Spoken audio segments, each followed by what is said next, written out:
Hello students, मैं हूं doctor Manoj Pahuja, आपका मेडिकल एंट्री टेस्ट इंस्ट्रक्टर। आइए आज का क्वेश्चन क्रैक कर लेते हैं। The nodal plane in the pi bond of ethene is located. Students, दिखने में बहुत छोटी स्टेटमेंट है लेकिन यहां पर बहुत सारे क्वेश्चन मार्क्स हैं। इथीन मॉलिक्यूल का मॉलिक्यूलर फार्मूला क्या होता है, उसमें कितने कार्बन एटम्स होते हैं, उसमें कितने हाइड्रोजन एटम्स होते हैं, सिग्मा बॉन्ड्स कितने प्रेजेंट होते हैं, पाई बॉन्ड्स कितने प्रेजेंट होते हैं, नोडल प्लेन किसे कहा जाता है, नोडल प्लेन की लोकेशन कैसे फाइंड की जाती है।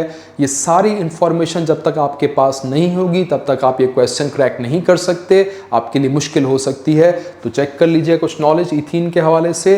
इथीन के एक मॉलिक्यूल में 2 कार्बन एटम्स होते हैं और 4 हाइड्रोजन एटम्स होते हैं। इसका मॉलिक्यूलर फार्मूला है C2H4। स्ट्रक्चर भी आपको नजर आ रहा है जिसमें carbon to carbon double bond है और कार्बन टू हाइड्रोजन कुछ सिंगल बॉन्ड्स मौजूद हैं।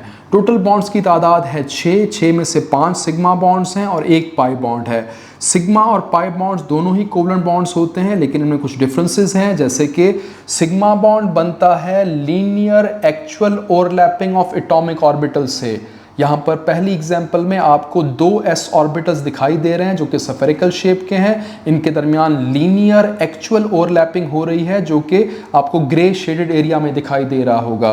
तो इस लीनियर एक्चुअल ओवरलैपिंग से सिग्मा बॉन्ड बन रहा है जिसे हम नाम देंगे SS सिग्मा बॉन्ड, क्योंकि दोनों ऑर्बिटल्स s ऑर्बिटल्स हैं। दूसरी एग्जाम्पल में चेक कीजिएगा, एक और वैरायटी का सिग्मा बॉन्ड दिखाया गया है जिसमें एक s ऑर्बिटल px ऑर्बिटल के साथ लीनियर ओवरलैपिंग कर रहा है। तो यहाँ पर जो बॉन्ड बन रहा है वो है sp सिग्मा बॉन्ड।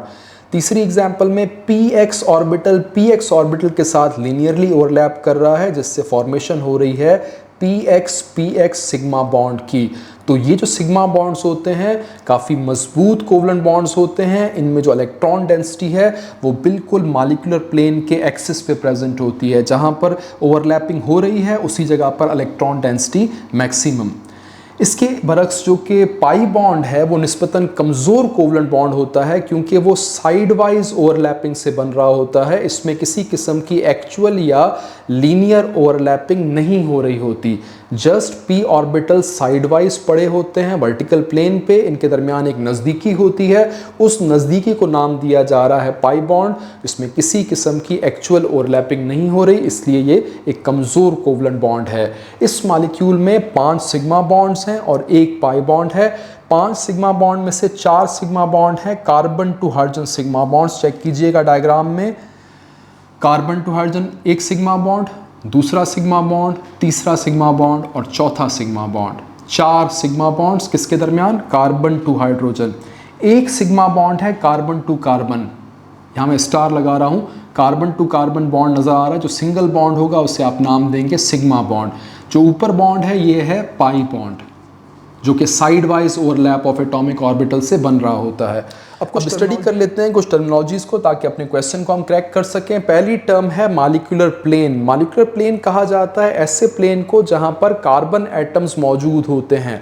आप स्टडी कर रहे हैं ऑर्गेनिक कंपाउंड्स को, ऑर्गेनिक कंपाउंड्स में कार्बन एटम्स की लोकेशन को आपने देखना है। जहां पर कार्बन एटम्स मौजूद हैं उस जगह पे मौजूद होगा मॉलिक्यूलर प्लेन। चेक कीजिएगा इस डायग्राम में, जहां कार्बन एटम्स मौजूद है वहां मैं एक स्ट्रेट लाइन लगा रहा हूं रेड कलर में, ये मॉलिक्यूलर एक्सिस या मॉलिक्यूलर प्लेन कहलाता है। अब मुझे ये चेक करना है कि इस मॉलिक्यूलर प्लेन के अगेंस्ट सिग्मा बॉन्ड के इलेक्ट्रॉन्स कहाँ लोकेटेड हैं और पाई बॉन्ड्स के इलेक्ट्रॉन्स कहाँ लोकेटेड हैं। अगर मुझे नोडल प्लेन फाइंड करना है तो मुझे इलेक्ट्रॉन्स की लोकेशन को देखना होगा। नोडल प्लेन क्या होता है, सबसे नीचे लिखा हुआ है, चेक कीजिएगा। नोडल प्लेन इज एरिया और region in which probability of finding electrons is 0।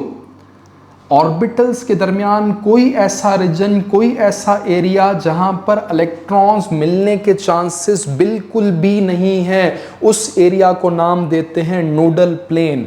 हमारे क्वेश्चन में नोडल प्लेन पूछा गया था पाई इलेक्ट्रॉन्स का या पाई बॉन्ड का इन इथीन। तो उसी तरफ हम बढ़ रहे हैं, गौर से सुनिएगा कि इस मॉलिक्यूलर प्लेन के अगेंस्ट सिग्मा बॉन्ड के जो इलेक्ट्रॉन्स हैं वो कहाँ लोकेटेड होते हैं और पाई बॉन्ड के जो इलेक्ट्रॉन्स हैं वो कहाँ लोकेटेड होते हैं। चेक कीजिएगा, सिग्मा बॉन्ड्स या sigma electrons they are oriented parallel to the molecular plane. यहाँ पर बात हो रही है carbon to carbon sigma bond की। दूसरे सिग्मा बॉन्ड्स को इग्नोर कर दीजिएगा। Carbon to carbon sigma bonds में जो सिग्मा इलेक्ट्रॉन्स हैं उनकी लोकेशन है exactly parallel to the molecular plane. जहाँ पर कार्बन एटम्स मौजूद हैं उसी एक्सिस के अगेंस्ट उसके इलेक्ट्रॉन्स भी पड़े हुए हैं, इसीलिए तो सिग्मा बॉन्ड बहुत ही स्ट्रांग बॉन्ड होता है। लेकिन अगर आप बात कर रहे हैं पाई बॉन्ड्स की तो याद रखिएगा पाई बॉन्ड्स में किरदार होता है पी ऑर्बिटल्स का। पी ऑर्बिटल्स में जो पाई इलेक्ट्रॉन्स होते हैं वो कार्बन एटम्स के ऊपर या नीचे के एक्सिस पे मौजूद होते हैं, अबव और below the molecular plane. Keep in mind electron की लोकेशन आपने याद रखनी है। अगर आप बात कर रहे हैं सिग्मा बॉन्ड की तो सिग्मा बॉन्ड्स में इलेक्ट्रॉन की लोकेशन मॉलिक्यूलर प्लेन के बिल्कुल पैरेलल है। जिस जगह पर कार्बन एटम्स मौजूद हैं उसी जगह पे उनके इलेक्ट्रॉन्स भी लाई कर रहे हैं। लेकिन अगर आप बात कर रहे हैं पाई बॉन्ड्स की तो पाई बॉन्ड्स में पी ऑर्बिटल्स की इन्वॉल्वमेंट होती है, जिसमें उन पी ऑर्बिटल्स का एक लोब कार्बन एटम्स के ऊपर की तरफ है और दूसरा लोब कार्बन एटम्स के नीचे की तरफ है। इसीलिए पाई इलेक्ट्रॉन्स या तो अबव द मॉलिक्यूलर प्लेन मिलेंगे या तो बिलो द मॉलिक्यूलर प्लेन मिलेंगे।